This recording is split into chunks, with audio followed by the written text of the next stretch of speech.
Globalização e Cidadania, por Pedro Dalari. Bom dia, professor Pedro Dalari. Professor, os números de desmatamento da Amazônia são assustadores, na verdade. O que o senhor teria a falar sobre isso? O desmatamento da Amazônia, em junho deste ano, atingiu o maior volume mensal desde 2016. E se trata do 14º mês seguido de alta nos índices de desmatamento. Em junho foram mais de 1.000 quilômetros quadrados destruídos. O índice 10% maior do que junho de 2019, que por sua vez já havia sido muito maior do que junho de 2018. Em relação a junho de 2018, o desmatamento em junho de 2020 é 110% maior. Também é 70% maior do que junho de 2017, indicando um crescimento assustador. Para se ter uma ideia dos números, em 2019, 10.000 quilômetros quadrados de floresta amazônica vieram abaixo, o recorde da década. E tudo leva a crer que, lamentavelmente, em 2020 esse recorde vai ser batido. O levantamento é do governo ou de um órgão do Estado brasileiro, o Instituto Nacional de Pesquisas Espaciais, o INPE. E os dados de junho foram divulgados na semana passada. Eu me recuso a falar em tragédia, porque tragédia, na mitologia grega, na cultura grega clássica, é aquilo que resulta da vontade dos deuses. Aqui nós estamos diante de um crime perpetrado por um governo que age de maneira absolutamente irresponsável em relação a um patrimônio que não tem valor tal a sua dimensão e significado para o povo brasileiro e para a população do planeta. E o que o governo fez com relação a isso, professor? A demissão da doutora Lúbia Vinhas, coordenadora geral da Coordenação Observatório da Terra do INPE, que é justamente o setor do INPE responsável pelos sistemas de monitoramento de desmatamento da Amazônia. Como o governo está descontente com os índices apurados pelo INPE, demitiu então a coordenadora geral responsável por esses levantamentos. É bom lembrar que no ano passado o governo já havia demitido o físico e professor da USP, Ricardo Galvão, do cargo de diretor do INPE, justamente por conta da sua insatisfação do governo Bolsonaro, com os dados do desmatamento na Amazônia. A situação só não é mais grave pela pressão internacional, seja por parte da sociedade no mundo inteiro, mas o que vem assustando o governo, por parte de fundos de investimento estrangeiros que têm aportes muito significativos no Brasil e que já comunicaram o governo brasileiro que vão considerar para a realização de seus investimentos no Brasil a adoção de medidas efetivas para a redução do desmatamento na Amazônia. Ao mesmo tempo que os dados do desmatamento em junho eram divulgados, o jornalista Rogério Gentili, da Folha de São Paulo, divulgava uma pesquisa feita pelo consórcio Barômetro Necton Vetor, que indica que 70% das lideranças do Congresso Nacional acreditam que não haverá o impeachment do presidente Bolsonaro. Trata-se do triste novo normal da realidade brasileira. A pilha de mortos já alcança mais de 70 mil, são 70 mil famílias sofrendo pela incúria governamental no combate ao coronavírus e à Covid-19. A destruição na Amazônia caminha a passos muito rápidos e tudo segue normal no Brasil nesta triste realidade. Este foi o professor Pedro Dalari, que falou com Marcelo Hollenberg para a Rádio USP. Globalização e Cidadania, por Pedro Dalari. Ética e Política, por Renato Janine Ribeiro. Professor Janine, o que a frase, abre aspas, cidadão não, engenheiro civil formado melhor do que você, fecha aspas, diz sobre a sociedade brasileira? Cidadão deveria ser o termo mais nobre que existe numa democracia, numa república, porque indica a igualdade de todos. Indica que perante a lei todos somos iguais, que não há hierarquia nem nada. O que ela diz? Não é cidadão, ele é engenheiro civil. Engenheiro civil, então, é mais do que cidadão, porque ela complementa dizendo melhor que você. Por que seria melhor do que outra pessoa? Uma das ideias básicas da democracia é que ninguém é melhor do que ninguém. Todos são iguais. Podemos ser melhores em tais ou quais coisas, mas não no sentido disso nos dar direito de desrespeitar a lei, de violar a lei, de algo do gênero. A igualdade é um ponto fundamental da democracia. As pessoas têm que ser consideradas iguais, quer dizer, o nascimento, a riqueza, a beleza, aquela competência, nada disso dá direito a uma pessoa a matar, a violar a lei, ou no caso, a colocar a saúde dos outros em sério risco com a pandemia. Então, esse é um primeiro ponto que fica muito visível, né? Quer dizer, nessa declaração. Além disso, tem o lado paradoxal, engenheiro civil formado. Quer dizer, haver engenheiros civis que não são formados é contraditório. Se é engenheiro civil, supõe-se que ele tenha realmente tido um diploma. Mas acho que ela quis frisar, ele tem um diploma e você não tem. O que ela errou profundamente, porque o chefe da fiscalização não só tem diploma, como tem mestrado e doutorado, provavelmente uma titulação superior à do tal engenheiro civil formado e a dela, engenheira química, aparentemente sem registro no Conselho Regional. Então, temos um caso de profunda desigualdade, profundo desrespeito colocado em público. Quanto a dizer, como ela diz depois, ou o marido diz, que eles pagam o salário do funcionário público, isso é verdade. Nós pagamos os salários dos funcionários públicos, eles são servidores que servem ao público. Mas nota bem, servem ao público, não a cada um de nós individualmente. Isso não significa que cada um de nós possa dar a ordem que quiser ao servidor público ou furtar-se obrigações que são impostas a todos os cidadãos, como é o caso do porte da máscara, dos cuidados de distanciamento físico, etc. Então, existe aí um erro fundamental sobre a democracia. Quer dizer, o que é o mínimo a dizer é que essas pessoas não têm a menor ideia do que é democracia. E provavelmente que elas são contra a democracia. Elas querem uma sociedade hierárquica. E quando isso repercute contra elas, elas ficam chocadas. Quando a opinião pública execra, quando o patrão demite, quando elementos que não são belos aparecem, como o fato do marido ter recebido uma prestação de serviço, um adicional destinado a desempregados, fica muito ruim para eles.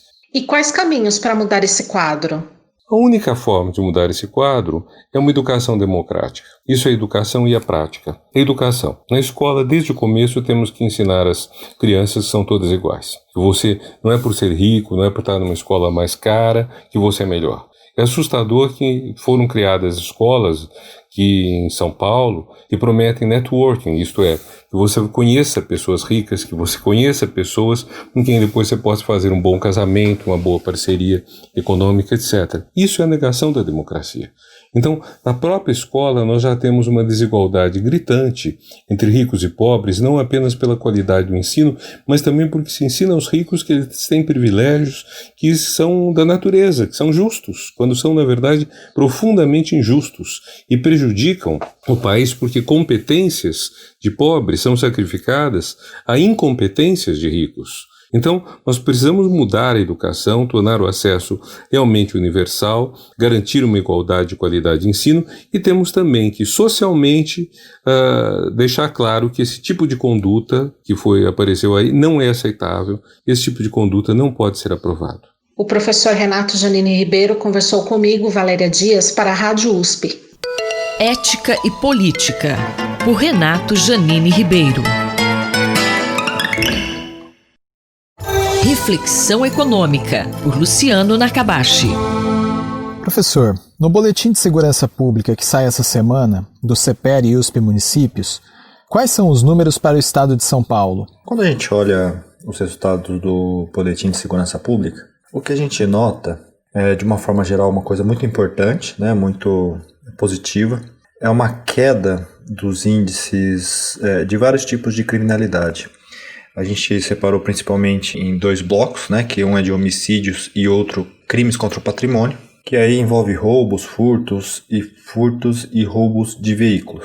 né? Então a gente percebe de uma forma geral uma redução no estado de São Paulo, nos vários municípios, né, que a gente faz a análise. E uma coisa interessante é os padrões, né, que a gente encontra. Por exemplo, homicídio tem uma concentração relativamente grande, está bem espalhado no estado de São Paulo. O que a gente pega é taxa, sempre taxa por 100 mil habitantes, para controlar para o tamanho populacional, que é muito importante. Então a gente olha essas taxas por 100 mil habitantes, a gente vê uma concentração de homicídios, apesar de ser bem espalhado no estado, tem uma certa concentração ali no Vale do Paraíba, nos municípios do litoral, principalmente na Baixada Santista e litoral norte do estado de São Paulo, mas também nos municípios do litoral sul.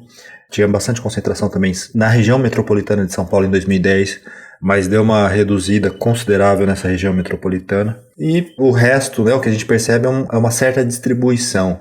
Região de Araçatuba, Lins, tem uma certa concentração em termos de taxa, né, taxas maiores. O centro do estado, o sul do estado também. A região norte do estado, ali perto de Miguelópolis, no entorno de Franca. O estado de São Paulo, se a gente for analisar, é um dos estados, é o estado, né, na verdade, com a menor taxa de homicídios, talvez juntamente com Santa Catarina, mas é um exemplo aí de sucesso, sem pensar nas causas, mas de sucesso nesse controle da criminalidade.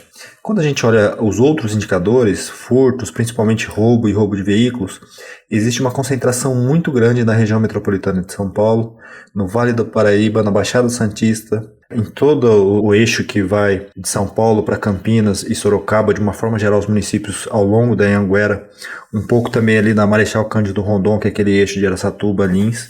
A região de Ribeirão Preto também concentra um pouco. Então o que a gente percebe é isso, né? Teve uma redução ao longo do tempo, essa concentração de crimes contra o patrimônio, principalmente roubos e furtos de veículos, é muito parecido. E a concentração acaba sendo nessas regiões. E quais variáveis podem explicar esses padrões de criminalidade? Quando a gente olha essas variáveis socioeconômicas, a gente olhou o IDH, que é uma medida de desenvolvimento econômico municipal, índice de Gini, que é uma medida de desigualdade de renda, tamanho da população e PIB per capita. PIB per capita e IDH, né, são medidas aí de desenvolvimento econômico. Então, quando a gente olha roubo e furtos e roubos de veículos, são variáveis muito relacionadas ao nível de desenvolvimento econômico, tanto pelo IDH, também quando a gente olha o PIB per capita. Então, quando você tem uma renda maior, as pessoas têm mais bens de uma forma geral. Isso pode ser o que explica, né? Dá mais oportunidades de atividades ilícitas. E o Gini também está muito correlacionado de forma positiva. Quanto pior a distribuição de renda, maior os indicadores de criminalidade, sobretudo os crimes contra patrimônio, o que é uma relação já bem detectada na literatura, que mostra que, por exemplo, né, quanto mais desigual você coloca pessoas com baixa renda e alta renda, né, na mesma cidade, no mesmo município. Isso propicia um ambiente onde ocorram mais crimes contra o patrimônio. Quando você tem uma distribuição de renda pior, mais pessoas pobres também que acabam ficando à margem dos benefícios do sistema econômico e, consequentemente, eles acabam sendo empurrados, né, para esse tipo de atividade. O homicídio já é menos correlacionado, o homicídio é uma questão mais complexa, relacionado a uma questão muito passional. Então, quando a gente olha essas variáveis, a correlação é baixa. O homicídio não só é baixo com essas variáveis de população, de Gini, DH, mas também com os outros indicadores de criminalidade. Ele tende a ter uma dinâmica distinta. E a gente acha também a questão da população, né? Os municípios com uma população maior tendem a ter maior índice de roubo e furtos e roubos de veículos, né? Essa relação também é relativamente forte. A gente, nesse boletim, ele ajuda a entender essa dinâmica da criminalidade no estado de São Paulo, desses indicadores, o que também ajuda na elaboração de políticas públicas para estar lidando com esse tipo de problemas. O professor Luciano Nakabashi, da FEUSP Ribeirão, conversou com Gabriel Soares para a Rádio USP. Reflexão Econômica, por Luciano Nakabashi. Na cultura, o centro está em toda parte, por Martin Grossman. Professor, o que o senhor acha da relação cultura e tecnologia? Leila e ouvintes da Rádio USP, mais do que nunca precisamos voltar a investir na relação entre cultura e tecnologia. Isso, de fato, está sendo falado e comentado, mas qual é o rumo a seguir? Onde esse investimento precisa ser feito? Para tanto, talvez seja interessante fazer um breve retrospecto histórico dessa relação, considerando alguns equipamentos culturais, em particular aqueles voltados para a arte, como o museu e os centros culturais. Eu recorro também, para um melhor entendimento, ao vocabulário e aos conceitos que hoje dispomos, ou já há algum bom tempo, né, que vem da tecnologia computacional, como hardware e software. A relação entre hardware e software, entendendo que hardware é um conjunto de equipamentos, né, a maquinaria de um computador, por exemplo, a sua estrutura física, né, e o software são os programas, os aplicativos, né, os programas que mantêm essa estrutura funcionando, né. Essa relação, ela ajuda a entender como é que, principalmente no histórico do museu e do centro cultural, sempre houve essa relação entre hardware e software. O modelo, o paradigma de museu neoclássico, né, quando a gente pensa a história, o museu moderno nasce no neoclássico e o principal museu que influenciou e inspirou outros museus nesse sentido do neoclássico foi o velho museu desenhado pelo arquiteto alemão Schinkel e que foi inaugurado em 1830 na Ilha dos Museus de Berlim. Esse equipamento é uma beleza em termos de quando a gente pensa essa relação entre hardware e software, porque o hardware explora muito bem as características do clássico, revigora essas características e as atualiza, obviamente, trazendo para aquele contemporâneo daquele momento que é do iluminismo, né? E o software são os modos de exposição, são o modo como você alinha essa relação entre a narrativa e os objetos, né? Importante dizer aí que esse equipamento, ele sempre fez a separação entre o fora, né, o entorno e o interno. E como ele fez isso? Dispondo de um mise-en-scène como uma praça, que aí no caso desse museu é o Lustgarten, né? E uma grande escadaria, uma colunata que faz essa separação do mundo real para o mundo da imaginação, da memória, da história que o museu oferece, da estética, né? Em contraposição a esse museu da cultura material, que está em Berlim, na Ilha dos Museus, nós temos em 1851 algo extraordinário, que é a construção do Palácio de Cristal, uma gigantesca estrutura de ferro e vidro que abrigou a primeira exposição, grande exposição universal, né? Que mostrava de tudo, maquinários, arte também, né? Mas até pessoas, tribos que traziam, né? Que os europeus traziam de outros continentes, enfim. Uma verdadeira loucura em termos de espaço, de dispositivo de exposição, né? E isso já rompia com esse modelo de afastamento do entorno com o interno, uma vez que era todo transparente, né? Permitindo então uma interação que nunca se pensou antes, né? E esse equipamento, essa tecnologia, essa relação entre cultura e tecnologia acabou gerando um novo paradigma para o museu, que é o Museu de Arte Moderna de Nova York, que o exemplo maior é esse Museu de Arte Moderna de Nova York, que a gente chama de Cubo Branco, mas também os centros culturais que hoje nós visitamos e aproveitamos e utilizamos, né? Como aqui nessa cidade, o Centro Cultural São Paulo e o Sesc Pompeia, né? Que são exemplos que eu sempre considerei como sendo referenciais, né?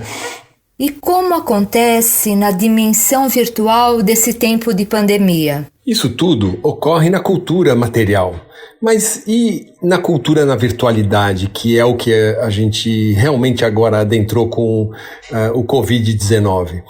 As relações aí entre software e hardware começam a diluir. E aí que está o grande desafio, é como tratar dessas dimensões que a virtualidade oferece e que necessariamente já não precisam tão claramente como na cultura material dessa distinção entre hardware e software. O professor Martin Grossmann conversou comigo, Leila Kiyomura, para a Rádio USP. Na cultura, o centro está em toda parte, por Martin Grossmann. Fique de olho, por Eduardo Rocha. A visão pode ser permanentemente prejudicada em pessoas com diabetes? Como isso acontece? Olá, em tempos de pandemia e isolamento, há uma tendência a maior inatividade e maior ingesta calórica. Mais inatividade e mais ingesta de alimentos, principalmente os calóricos, são fatores que a modernidade atribui ao aumento do diabetes mellitus, na forma do tipo 2, que também se caracteriza por obesidade. O diabetes do tipo 2 tem características de um início indolente, até que em algum momento a vida do indivíduo, dessa pessoa, principalmente por volta da meia-idade, está repleta de sinais de que há um desbalanço entre estoque de energia e dispêndio de energia. Há um acúmulo e um mau aproveitamento do excesso de energia que é ingerido. Esse excesso não fica bem guardado, esperando um dia o balanço voltar a ser equilibrado. Na verdade, quando passa a ser excessivo, o acúmulo de metabólitos acaba ocupando o interstício, ocupando os espaços das grandes vias de circulação, como são os vasos sanguíneos, e das vias de transmissão nervosa, produzindo então gradativamente neuropatias e má circulação. A retina, essa parte do olho que funciona como uma tela, comparada assim a uma televisão, um cinema, uma câmera fotográfica, onde então a imagem é impressa, esse tecido que é fotossensível, é extremamente exigente em termos metabólicos. Ela requer muita energia para cumprir o seu papel neurosensorial. E assim, uma vez exposta a excesso de calorias que não são bem metabolizadas, acaba precocemente dando sinais de deficiência funcional e estrutural. Então, a retina passa a ser, no diabetes do tipo 2, um bom marcador de há quanto tempo aquela doença está acometendo essa pessoa e quão bem ou mal controlada está a doença. Daí, a retina, que no início pode ser um sinalizador, com o passar do tempo pode ficar definitivamente prejudicada e, igualmente, a função visual reduzida. Assim, é necessário que o bom controle do diabetes seja implementado o quanto antes, retomando esse equilíbrio entre ingesta e uso da energia ingerida, para que esse saldo, esse material, não provoque uma corrupção, uma caramelização das estruturas do corpo todo, muito menos da retina supersensível a esse acúmulo crônico. É possível suspeitar e evitar que a retina seja prejudicada no diabetes? Sim, o diabetes dá muitas pistas de que está acometendo o indivíduo. Uma delas é observar o passado familiar. O diabetes costuma se repetir entre gerações. Pais e avós muitas vezes tiveram essa característica. Número 2, observar os hábitos.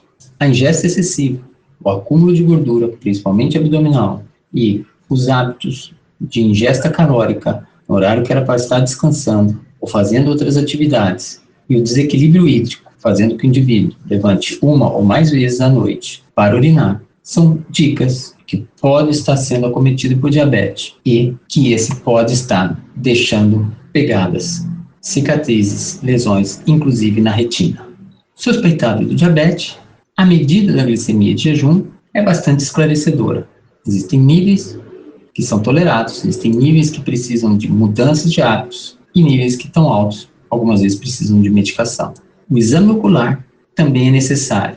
Uma vez suspeitado ou constatado o diabetes, o oftalmologista precisa ser consultado, porque existem lesões que podem indicar que aquele problema, como eu disse, já está lá há bastante tempo, e aí medidas terapêuticas preventivas precisam ser tomadas, ou, se com muita sorte e muito melhor notícia, a situação da retina estiver bastante boa, então estabelecer um programa de acompanhamento para que se garanta que essa seja o padrão ao longo da vida e seja levada assim uma boa saúde ocular ao longo de toda a vida, inclusive a velhice.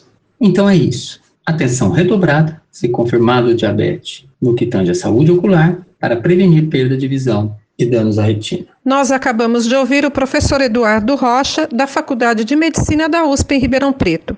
Até a próxima edição. Rosimeire Talamone para a Rádio USP.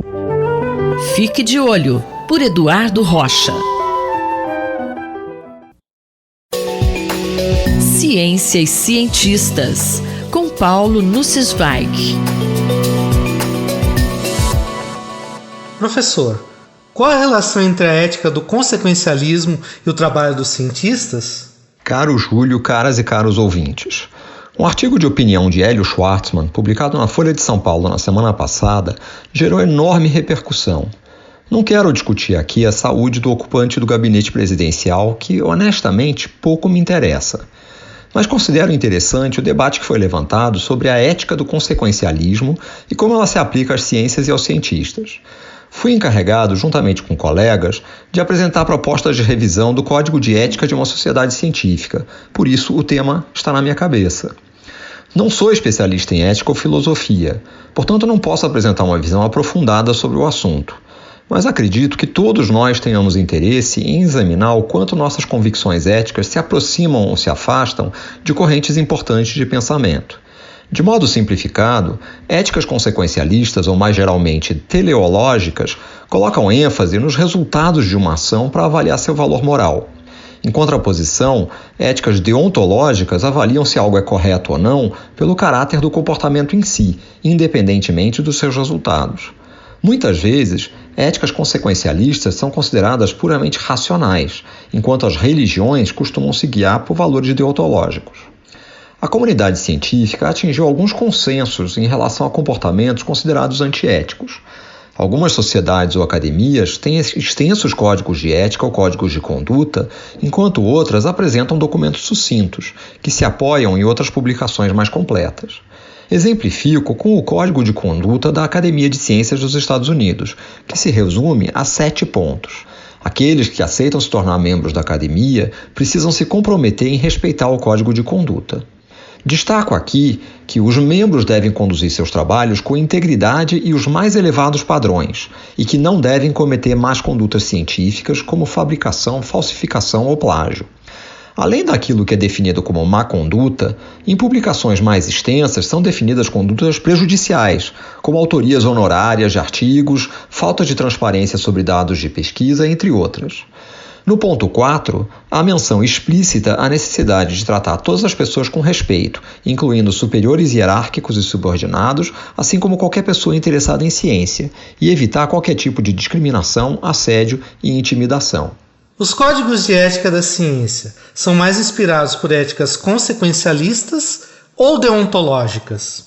Conforme ilustrado no Código de Conduta da Academia de Ciências dos Estados Unidos, acho que as diretrizes se aproximam mais de valores deontológicos, mas que há uma saudável mistura de diferentes correntes. Afinal, valores deontológicos muitas vezes foram estabelecidos numa perspectiva consequencialista. Más condutas prejudicam todo o empreendimento científico, em que credibilidade é importante porque evita que tempo seja desperdiçado em desconfianças inúteis de resultados de outros cientistas. Vejamos, por exemplo, a falsificação de dados. Na maioria dos casos, cientistas acreditam firmemente que um determinado efeito ocorre e, para apressar suas conclusões, falsificam ou falseiam dados para convencer colegas. Acreditam que o resultado justifique a violação. A consequência é que outros cientistas desenvolvem outros trabalhos baseados naquele resultado falso num castelo de cartas que acaba desmoronando. Embora em vários aspectos da vida pessoal eu abrace valores consequencialistas ou uma ética pragmática que defende a evolução social de valores morais, no caso da comunicação da ciência tenho defendido uma ética deontológica. Muitas vezes, na divulgação da ciência, cometemos o erro de enfatizar os resultados sem valorizar devidamente os processos. Essa ênfase em resultados estimula propagandas enganosas, ou overselling, por pesquisadores que inflam conclusões dos seus estudos fazendo afirmações sem respaldo na pesquisa realizada. Uma das distinções entre ciência e religiões ou correntes ideológicas é a ausência de verdades absolutas na primeira. As verdades afirmadas com base na ciência muitas vezes são transitórias, especialmente quando são resultados de pesquisas recentes. Portanto, nesse aspecto, defendo uma ética deontológica. Ciência depende crucialmente do processo, que permite qualificar, questionar e testar os resultados obtidos. Paulo Nussensweig falou comigo, Júlio Bernardes, para a Rádio USP. Ciência e Cientistas, com Paulo Nussensweig.